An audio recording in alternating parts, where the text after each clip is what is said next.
I am not the same person I was at 17. And you are not who I thought you were, which I mean as the highest compliment. You are more. You have always been more. And I think what frightens me isn't the feeling, it's how long I've been carrying it. Without realizing, that was the letter I wrote him. The letter I rewrote 3 times before I got the words right. The letter I sealed with shaking hands. Walked 4 blocks in the cold to leave in his mailbox, then went home, locked my door, and stood in my kitchen, unable to sit down for an hour and 40 minutes. My heart was doing something I had no clean language for, something that sat too low in my chest to be called excitement, too warm to be called fear. His name was Daniel. Everyone called him Uncle Dan. And this is how he described his love to me. I need you to understand something before I tell you this story. I need you to understand that I was not looking for this. I was not the kind of girl who spent her 20s longing for something complicated. I had a life, a studio apartment with too many plants, a job I was proud of, friends I loved, a version of the future I had mapped out. Sensible, clear, walking in one direction. I was not looking for a detour. But some detours find you. His name was Daniel. He wasn't my blood uncle. That word, uncle, was a title of affection, of family without paperwork. He was my father's closest friend. 20 years of brotherhood between them. The kind of bond built not on obligation but on genuine, chosen love. He used to come to our house every Sunday when I was young. I remember the sound of his car in the driveway. I remember the way my father's whole posture would change when Daniel walked through the door. Lighter somehow, more himself. And I remember sitting at the top of the stairs, listening, not to the words, to his voice, low, unhurried, the kind of voice that fills a room without needing to be loud, the kind of voice that, even as a child, made me feel like something warm had been poured into my chest. I was too young to name what that feeling was. I filed it under safe, under Sunday, under home. I had no idea I was filing it in the wrong drawer. When I was 17, he moved abroad for work. My father took him to the airport. My mother packed him food for the journey like he was one of her own. I didn't go. I told myself it was because I had studying to do. But the truth was, and I only understand this now, looking back, I didn't go because I didn't know what to do with the way my chest felt when I thought about him leaving. So I stayed home, and I sat at the top of the stairs, and the house was quieter than it had ever been. And I told myself that had nothing to do with him.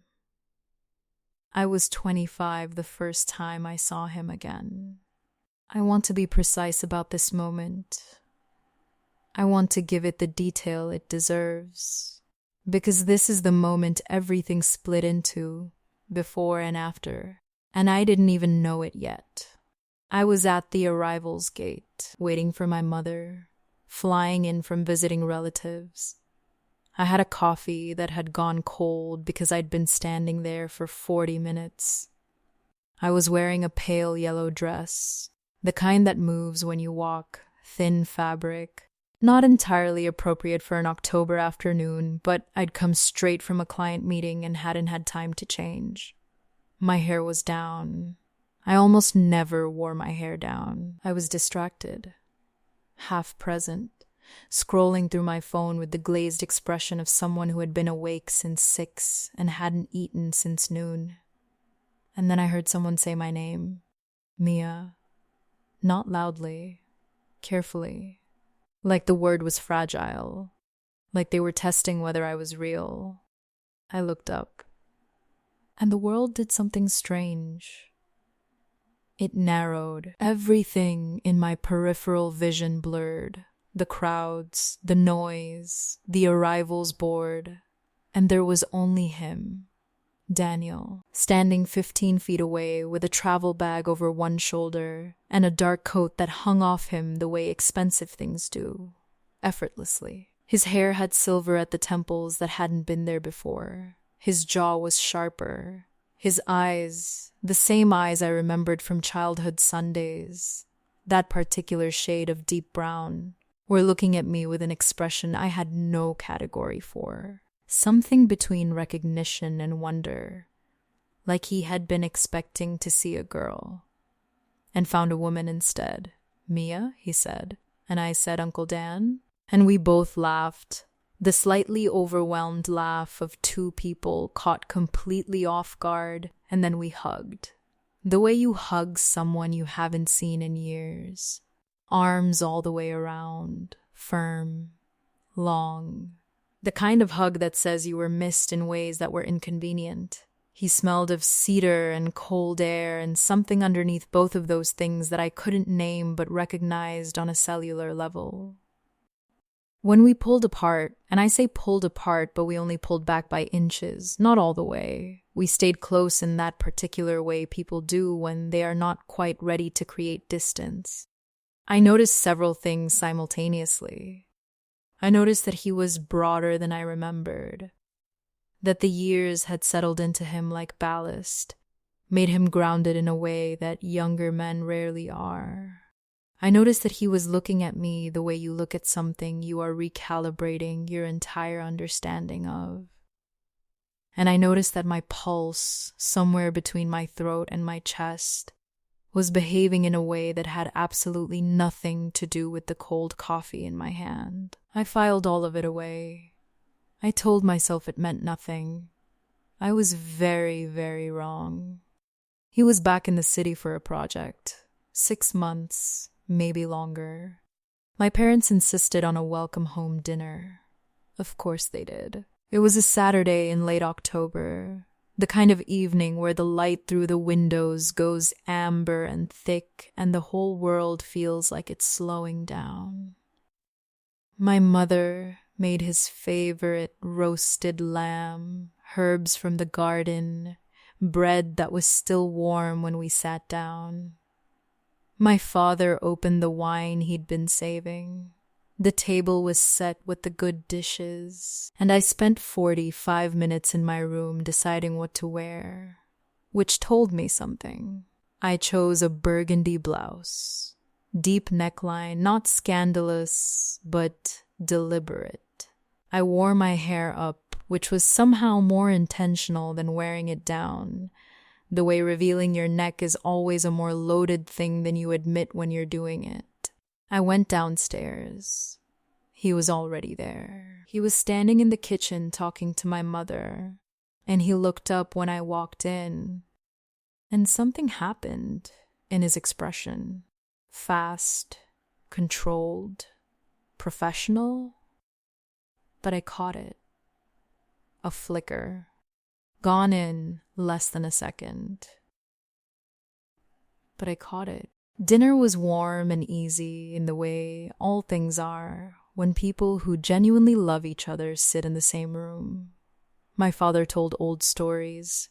My mother laughed too loud at them, the way she always did.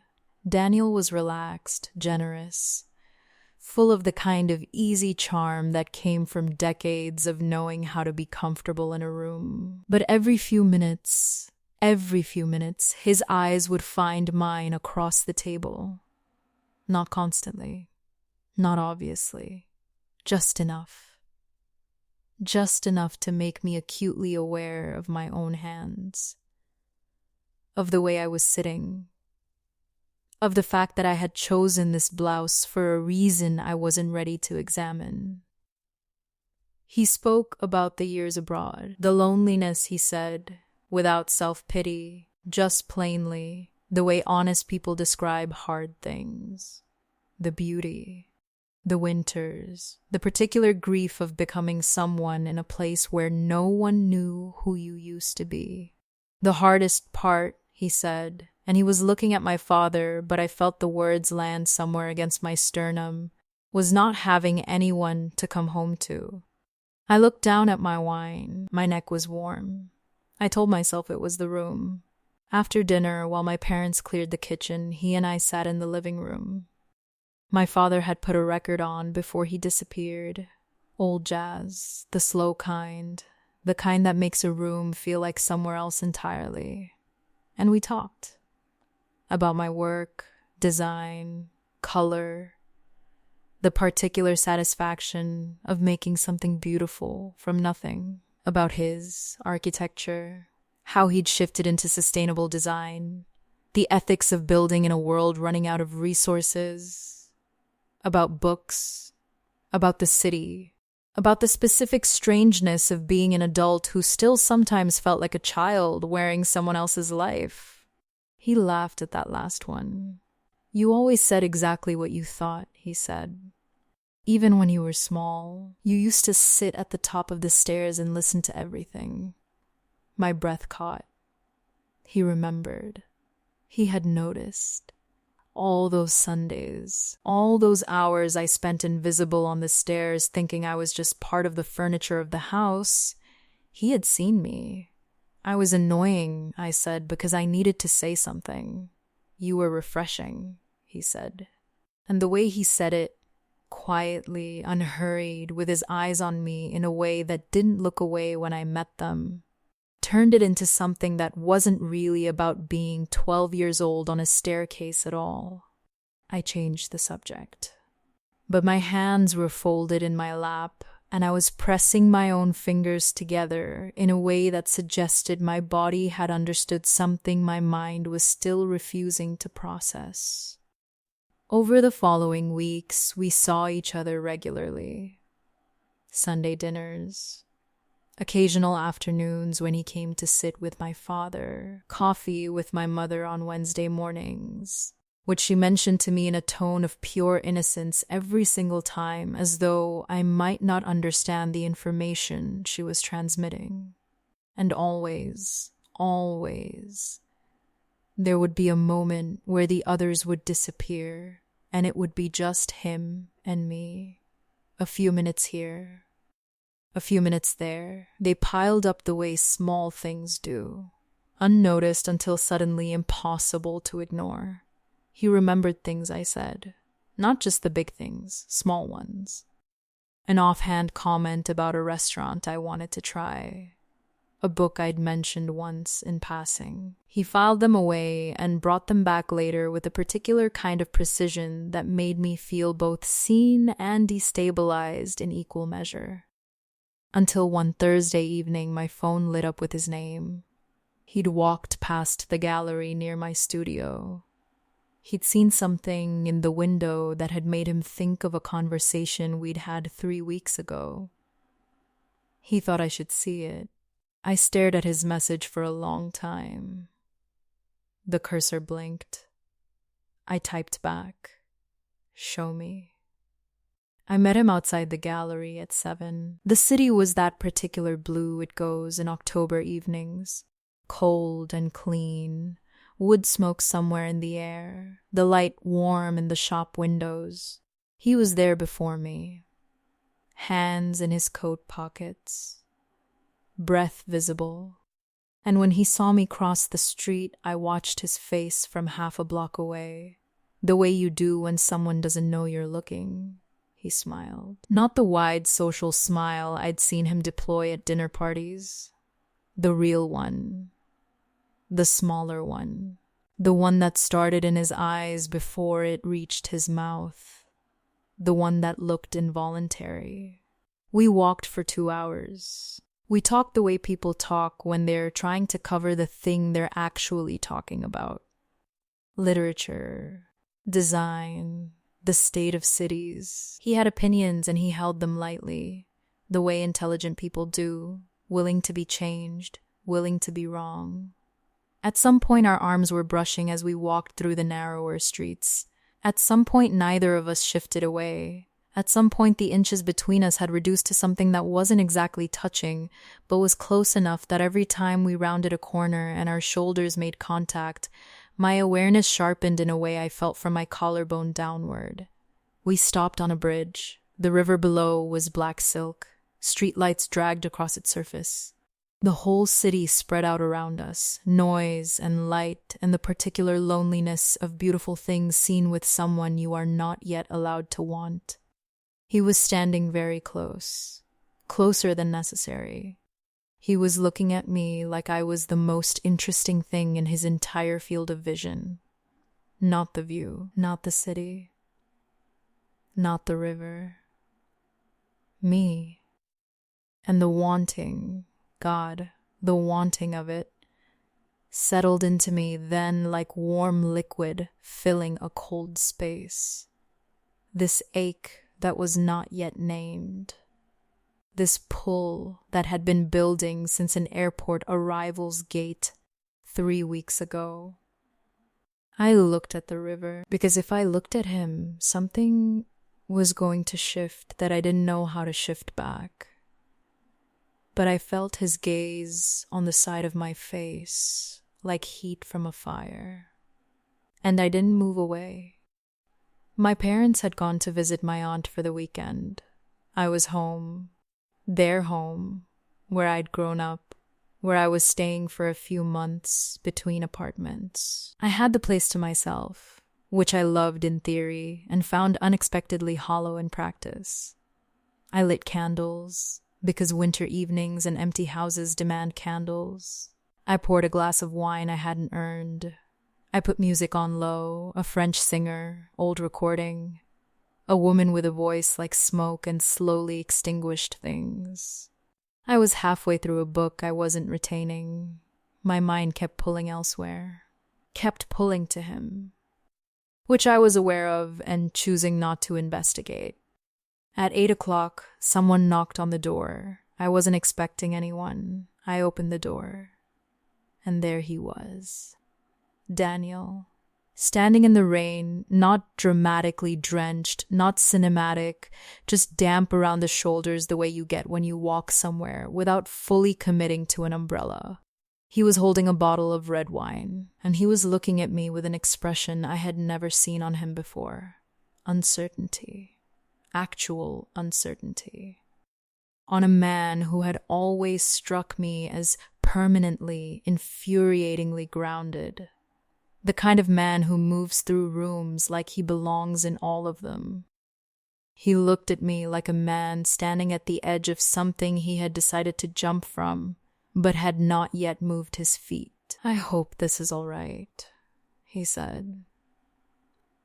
And I noticed that his voice, that low, unhurried, cedar-warm voice, was slightly less unhurried than usual. I stepped back. I let him in. The room felt different with him in it. Smaller, more charged. The candles that had felt like atmosphere 10 minutes ago now felt like something I had set deliberately, which flustered me in a way I was glad he couldn't read. We sat. We poured wine. We talked. The easy surface talk of people who are managing something beneath the surface. Film.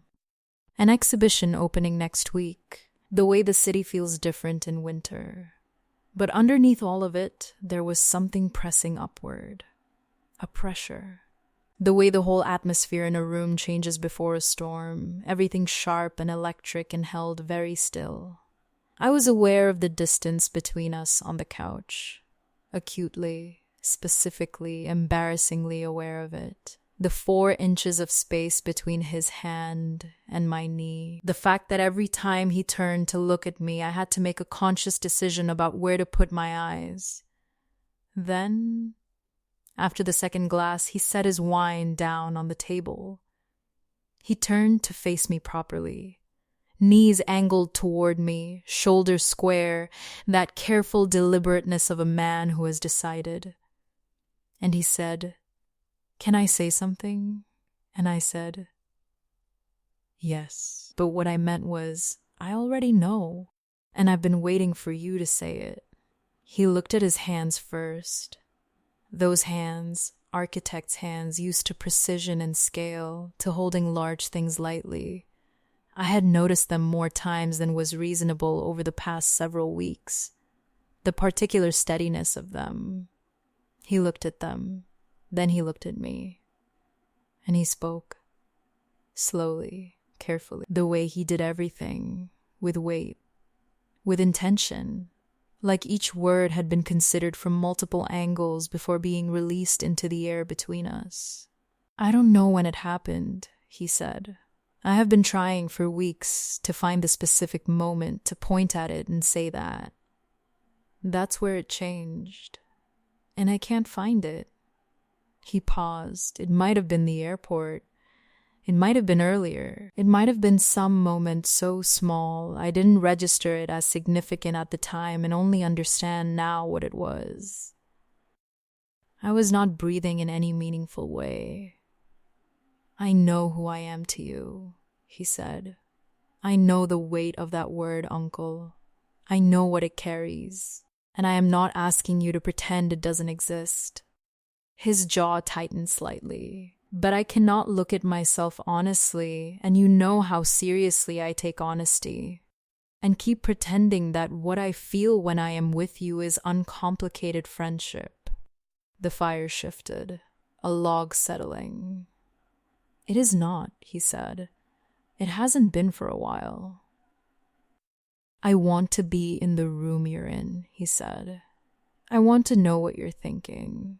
I want to have the conversations we keep almost having before we pull back from them. I notice everything about you, and I am tired of pretending I don't. He said, I notice the way you hold your wine glass, the way you go quiet when something moves you, the way you bite the inside of your cheek when you're trying not to say something you've decided is too honest. I realized in that moment that I was biting the inside of my cheek. His eyes softened, the smallest curve at the corner of his mouth. I noticed that too, he said. Right now. I'm not asking for anything, he said. I don't expect anything. I have no right to expect anything.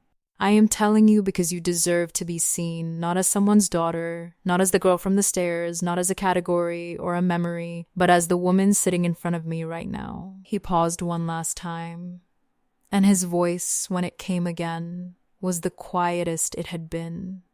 The most interesting, magnetic, and entirely inconvenient woman I have ever met in my life. The room held all of it. The rain held all of it. I looked at the fire, and I felt the wanting, that low, deep, settled wanting, move from my chest downward, like something tightly held had been given permission to unfurl. I want to be honest with you, because this story deserves honesty. Because you deserve honesty. What I felt in that moment was not the clean watercolor emotion of a fairy tale. It was not pink and gentle and simple. It was physical. It was the particular, undeniable heat of being wanted by someone whose wanting means something. Not the wanting of someone who barely knows you and wants the surface of you. The wanting of someone who has been watching you with patience and intelligence and genuine sustained attention and has chosen you anyway. Chosen you because of what he knows, not in spite of it. There was the heat, low in my body, rising. There was the awareness of him 4 inches away, close enough that I could feel the warmth coming off him. The particular gravity of a man who is very still and very deliberate and very close. There was the wanting to close the distance. The wanting to reach for him, to find out what it felt like to be held by someone who would hold you like something chosen, rather than something found. And there was fear, yes, but not the fear of the wrong kind. Not I don't want this, the other kind. The kind that comes from wanting something so much that the possibility of losing it, before you even properly have it, makes your whole chest hollow out. And underneath all of it, underneath the heat and the wanting and the fear, relief. the specific disorienting relief of something being named, of knowing that the gravity I'd been feeling was not something I had invented, not something I had projected or manufactured or read into incorrectly. It was real. It existed in the space between us. It had a weight and a heat of its own, and I had not been imagining it. I looked at the fire for a long time. Then I looked at him. He hadn't moved. He was watching me with that quiet patience, giving me room, not crowding me, not reaching, just there, present, steady, waiting without pressure in a way that made something in me ache. I said, "Give me time." He nodded. No disappointment, no performance of being fine with it, just, "Yes, of course, take what you need." He poured us both more wine. And we sat in that firelit room, with everything said and nothing yet decided, and somehow, impossibly, it was the most intimate I had ever been with another person. Not because of what had happened, because of what hadn't, because of the choice to wait. I spent a week inside my own head. I went to work. I designed and revised and sat in client meetings and smiled in all the right places.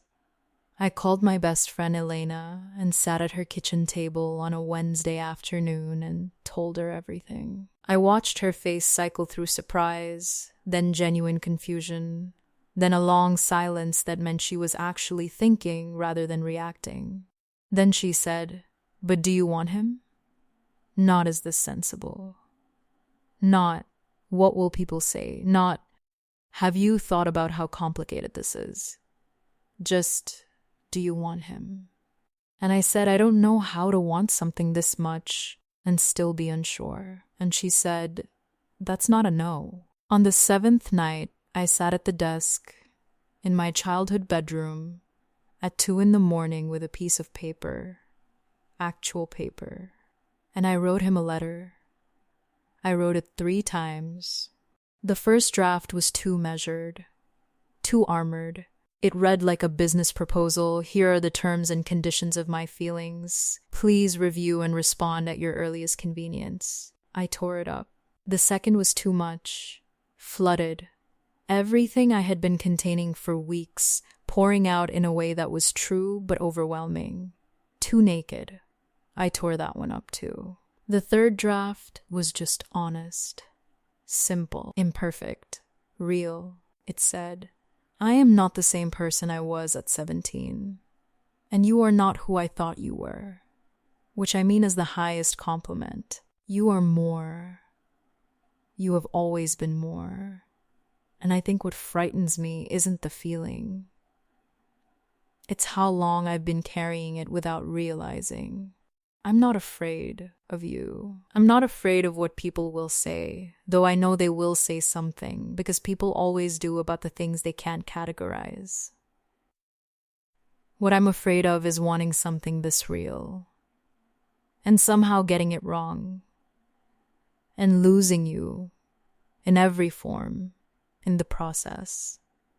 But I've decided that being afraid of something real is not a good enough reason to walk away from it. So, I'd like to have dinner with you. Not with my parents, not as family. Just us. Whatever that means, whatever that becomes. If you still want that. I sealed the envelope. I put on my coat over my pajamas. I walked 4 blocks in the cold to his building. I left it in his mailbox, and then I walked home in the rain, not running, not rushing, letting the cold hit my face and the wetness settle into my coat, feeling simultaneously terrified and lighter than I had in weeks. He called at 9 that evening. He didn't say anything elaborate. He said, "Saturday, there's a restaurant on Whitmore Street, 7 o'clock. Dress warmly, we'll walk after." And I laughed, and he laughed, and just like that, with the full weight of everything that word after implied, everything shifted. I want to tell you about that dinner. Not every detail, some things belong only to the two people in the room. Some memories are too specific to share without losing something essential about them. But I want to give you the feeling of it. I wore black. Something simple, fitted, that I'd spent the afternoon worrying about and eventually chose because it was the most honest version of myself I owned. I wore my hair down. When he saw me arrive, he was standing outside, waiting, and I almost made him out from half a street away. He looked at me for a long moment before he smiled. That look. That unhurried, unguarded, deliberate look. Like a man who has decided he's allowed to look now. Like a man who is committing something to memory. Inside, over wine and food and the particular ease of two people who have run out of reasons to pretend, he talked about love. What it meant to him now versus what it had meant at 30. Versus 25. He said love in his 40s was nothing like the fevered, unsteady thing he'd known in his youth. Less about electricity, he said. Less about needing. More like a homecoming. A choosing. It's a preference, he said, and his eyes were on mine across the table, for someone's presence, for their particular way of seeing things, for being in their company over the alternative, which is being alone with a world that makes less sense without them. He reached forward, not for my hand.